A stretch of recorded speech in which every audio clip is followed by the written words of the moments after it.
द्वादश ज्योतिर्लिंगों में सर्वप्रथम ज्योतिर्लिंग सोमनाथ ज्योतिर्लिंग।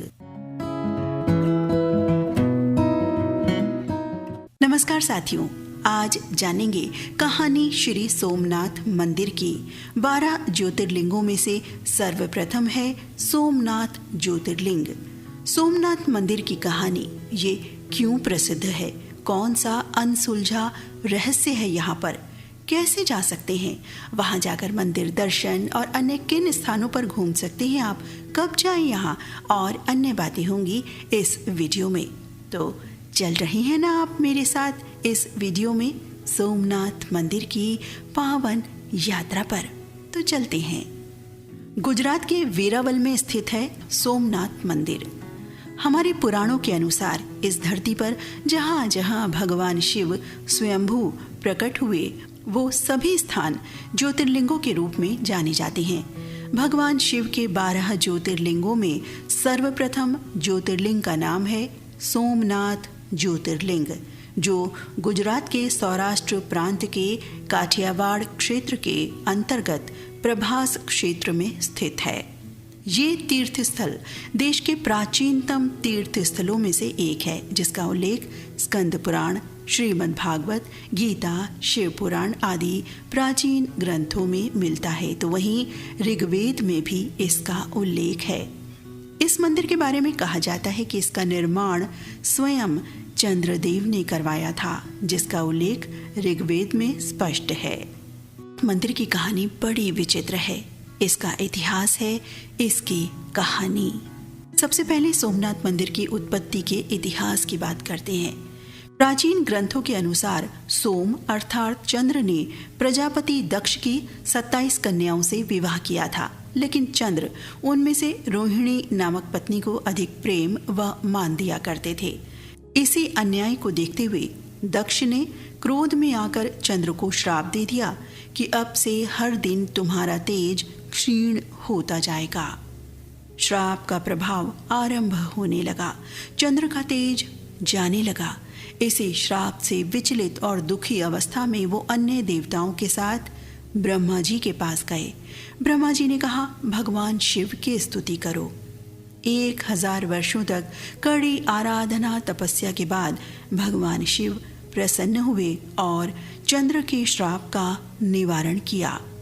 कहा कि कृष्ण पक्ष में तुम्हारा तेज घटता जाएगा और शुक्ल पक्ष में तुम्हारा तेज बढ़ता जाएगा। इस प्रकार तुम्हारे तेज का संतुलन बना रहेगा। अतः चंद्र का तेज वापस आया, इसीलिए इस स्थान को प्रभास भी कहा जाता है। और शिवजी ने चंद्र को अपने शीर्ष पर धारण करने का भी वरदान दिया। जिस स्थान पर चंद्र ने घोर तपस्या की थी, वहीं पर स्वयं चंद्रदेव ने शिवलिंग स्थापित किया और इस प्रकार उसी पवित्र स्थान पर सोम मंदिर बनवाया। ये तो हुई सोमनाथ ज्योतिर्लिंग की स्थापना की बात। आगे जाकर सोमनाथ ज्योतिर्लिंग सोने की तारों से बना एक अनमोल, अमूल्य, वैभवशाली, भव्य मंदिर बना, जिसकी भव्यता के चर्चे देश विदेश में होने लगे, जिससे आकर्षित होकर इस मंदिर के इतिहास में 17 बार का काला सच भी दर्ज हुआ। इसे लूटने, नष्ट करने, ध्वस्त करने और भक्तों व पुजारियों की नृशंस हत्या इस मंदिर का एक दर्दनाक हिस्सा है। मुगलकालीन शासकों से पूर्व और उनके काल में महमूद गजनवी से लेकर अलाउद्दीन खिलजी और अन्यों से लेकर औरंगजेब ने इस मंदिर को लूटा और भयावह जघन्य रूप से अनगिनत श्रद्धालुओं की हत्याएं की। लेकिन इन लूटों हत्याओं के बाद भी हर बार नव ऊर्जा, भक्ति, श्रद्धा से अनेकों राजाओं ने अपना तन, मन, धन अर्पित करते हुए इसे फिर से खड़ा किया और मंदिर शान से चमकता रहा। मंदिर से उखाड़े गए अवशेष और मंदिर का पुराना रूप आप यहाँ स्थित संग्रहालय में देख सकते हैं और वर्तमान स्वरूप के लिए भारत की स्वतंत्रता के बाद लौह पुरुष वल्लभ भाई पटेल और अन्य महापुरुषों द्वारा लिए संकल्प और प्रयासों कार्यों का सुखद शुभ परिणाम है ये सर्वप्रथम ज्योतिर्लिंग सोमनाथ ज्योतिर्लिंग। फिर 1 दिसंबर 1995 में उस समय के हमारे राष्ट्रपति डॉक्टर शंकर दयाल शर्मा जी ने इस भव्य मंदिर को राष्ट्र को समर्पित किया। मंदिर की उत्पत्ति, इतिहास और वर्तमान स्वरूप की जानकारी के बाद आगे बढ़ते हैं श्री सोमनाथ ज्योतिर्लिंग की ओर। वर्तमान स्वरूप मंदिर के मुख्य वास्तुकार थे प्रभाशंकर भाई औगड़ भाई सोमपुरा। स्वर्णमयी आभा बिखेरता फूलों से सजा शिवलिंग, मंत्रोच्चार की ध्वनि, सकारात्मकता से भरा वातावरण भक्तजनों को मानसिक शांति और प्रसन्नता देने को काफी। यहाँ रुद्राभिषेक भी करा सकते हैं। यहाँ के गर्भगृह में प्रवेश वर्जित है, केवल पुजारी जी ही वहाँ जा सकते हैं। मंदिर की वास्तुकला चालुक्य शैली में है। बलुआ पत्थरों से बनी बनावट बहुत आकर्षक है। सोमनाथ मंदिर की वास्तुकला हर किसी को अपनी ओर आकर्षित करती है। मंदिर का मुख्य शिखर गर्भगृह से 15 मीटर ऊंचा है। इसके शीर्ष पर 8.2 मीटर लंबा ध्वज स्तंभ है। मंदिर के शिखर पर स्थित 1400 गोल्ड प्लेटेड कलश का वजन है 10 टन और मंदिर के अंदर सुंदर गर्भगृह, सभा मंडपम और नृत्य मंडपम बना है। मंदिर में दर्शन का समय। मंदिर में दर्शन समय है प्रातः 6 बजे से लेकर के रात्रि 9 बजे तक। आरती समय है प्रातः 7 बजे, जिसे मंगल आरती कहते हैं। भोग आरती दोपहर 12 बजे और शयन आरती शाम 7 बजे। सुरक्षा, कड़ी सुरक्षा है। यहाँ अंदर नारियल ले जाना मना है और मोबाइल इत्यादि भी अंदर नहीं ले जा सकते हैं। इस हेतु बाहर ही लॉकर सुविधा उपलब्ध है। Light and sound show. Shri Somnath मंदिर परिसर में रात 8 बजे लाइट एंड साउंड शो होता है, जो मंदिर से जुड़े इतिहास को बताता है। इसकी टिकट 30 रुपए है। शाम को 6:30 बजे के बाद से ये टिकट आप ले सकते हैं। रहस्यमय बाण स्तंभ। श्री सोमनाथ मंदिर के परिसर में बना है एक रहस्यमयी बाण स्तंभ यानी तीर स्तंभ। इतिहासकारों के अनुसार लगभग 6वीं शताब्दी में निर्मित ये बाण स्तंभ है, जिसका रहस्य आज भी बना हुआ है। ये कोई नहीं जानता कि इसका निर्माण कब, किसने और क्यों कराया था।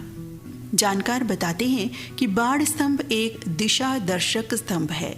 इसमें स्तंभ के ऊपरी ओर एक बाण लगा हुआ है, जिसका मुख दक्षिण दिशा की ओर समुद्र की तरफ है। इस बाण स्तंभ पर लिखा है असमुद्रांत दक्षिण ध्रुव पर्यत अबाधित ज्योतिर्मार्ग। इसका अर्थ ये कि समुद्र के इस बिंदु से दक्षिणी ध्रुव तक सीधी रेखा में एक भी अवरोध या बाधा नहीं है। अर्थ ये कि सीधी रेखा में कोई भी पहाड़ या भूखंड का टुकड़ा नहीं है। अब सबसे बड़ा सवाल ये उठता है कि क्या उस काल में भी लोगों को ये जानकारी थी कि दक्षिणी ध्रुव कहाँ है? कैसे उन लोगों ने इस बात का पता लगाया होगा कि बाण स्तंभ के सीध में कोई बाधा नहीं है? ये अभी तक एक रहस्य ही बना हुआ है। दक्षिणी ध्रुव अंटार्कटिका तक एक सीधी लाइन खींच दी जाए तो इन दोनों के बीच कोई भूमि या बाधा, पहाड़ या द्वीप मौजूद नहीं है। उस प्राचीन युग में कैसे यह गणना की गई होगी? दक्षिणी ध्रुव से भारत के पश्चिमी तट पर बिना किसी बाधा के जिस जगह पर सीधी रेखा मिलती है, वहां ज्योतिर्लिंग स्थापित है, जिसे भारत के 12 ज्योतिर्लिंगों में प्रथम माना जाता है। ऐसे में बाण स्तंभ पर लिखे श्लोक की अंतिम पंक्ति अबाधित ज्योतिर्मार्ग भी किसी रहस्य की तरह ही है, क्योंकि अबाधित और मार्ग तो समझ में आता है, लेकिन ज्योतिर्मार्ग क्या है? ये शब्द, ये भाव अपने आप में अभी तक एक रहस्य बना हुआ है। सोमनाथ मंदिर के पीछे की तरफ एक सुंदर बाग है और है अरब सागर की लहरों का दृश्य। यहाँ फोटो क्लिक, रंग बिरंग सजे ऊंट या साइकिल की सवारी और सनसेट का आनंद लिया जा सकता है। त्रिवेणी। सोमनाथ में है 3 नदियों का संगम, हिरण, कपिल और सरस्वती नदी धाराओं की त्रिवेणी। सुंदर मनोरम दृश्य और पुण्य स्नान है इसका विशेष महत्व। भालका तीर्थ। पास ही है एक और रहस्य रोमांच से भरी जगह, भालका तीर्थ या कृष्ण मंदिर। यहाँ श्री कृष्ण की एक ऐसी मुद्रा में प्रतिमा है जो केवल यही है। इस स्थान की छोटी सी एक कथा है, वो ये, इसी स्थान विशेष पर पीपल वृक्ष के नीचे श्री कृष्ण विश्राम कर रहे थे। तभी जर नामक शिकारी ने श्री कृष्ण के पैर में बने पद्म चक्र को हिरण नेत्र समझ तीर मार दिया। इसी तीर के लगने से श्री कृष्ण ने देह त्याग किया था। इसीलिए इस मंदिर में श्री कृष्ण की विश्राम अवस्था में मूर्ति है। बाणगंगा, पास ही है बाणगंगा। इसी स्थान से जर नामक शिकारी ने विश्राम कर रहे श्री कृष्ण के पैर में तीर मारा था, अतः इसीलिए इसे बाणगंगा कहते हैं। प्राकृतिक शिवलिंग, यहीं पर प्राकृतिक रूप से 3 शिवलिंग निकले थे। सावन के दिनों में ये शिवलिंग दर्शन और भी मनमोहक हो जाते हैं, जब समुद्र की ऊंची लहरें इसे प्राकृतिक रूप से और भी अधिक जलमग्न कर देती हैं, मानो स्वयं शिव जी की आराधना कर रही हों। हिंगलाज माता, पंच पांडव और सूर्य मंदिर। इसी मंदिर के पास प्राचीन सूर्य मंदिर भी है। माना जाता है कि अज्ञातवास के दौरान पांडवों ने यहीं पर पूजा की थी। बाहर एक सूर्य कुंड भी है। गोलकनाथ तीर्थ, दाऊजीनी गुफा, गीता मंदिर और लक्ष्मी नारायण मंदिर। हिरन नदी के तट पर एक और महत्वपूर्ण तीर्थ है गोलकनाथ तीर्थ, जिसे श्री कृष्ण देहोत्सर्ग भी कहते हैं। इसे देहोत्सर्ग इसलिए कहते हैं क्योंकि भालका में तीर लगने के पश्चात श्री कृष्ण पैदल चलकर यहीं तक आए थे और इसी स्थान पर देह त्याग की थी। इस परम स्थान को श्री कृष्ण निजधाम प्रस्थान भी कहते हैं। इसी के पास श्री कृष्ण के बड़े भाई बलदेव जी ने भी यहीं से अपने असली नागरूप में अंतिम यात्रा की थी। इस गुफा को दाऊजीनी गुफा भी कहते हैं। और इसी मंदिर के पास है गीता मंदिर और लक्ष्मी नारायण मंदिर। पुराना सोमनाथ मंदिर। मंदिर के सामने एक गुलाबी रंग की संरचना अहिल्याबाई होलकर द्वारा बनवाया हुआ सोमनाथ मंदिर है।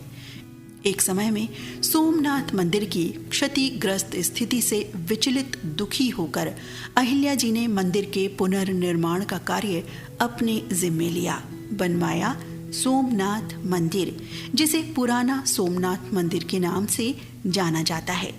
यहाँ पर होने वाली आरती में डमरू की प्रधानता और अन्य वाद्यों के साथ आरती संपन्न होती है, जिसका अप्रतिम अलौकिक रूप सभी को मंत्रमुग्ध और आनंदित कर देता है। परशुराम मंदिर। पवित्र त्रिवेणी धाराओं के तट पर परशुराम मंदिर है। माना जाता है कि परशुराम ने यहीं पर तपस्या की थी।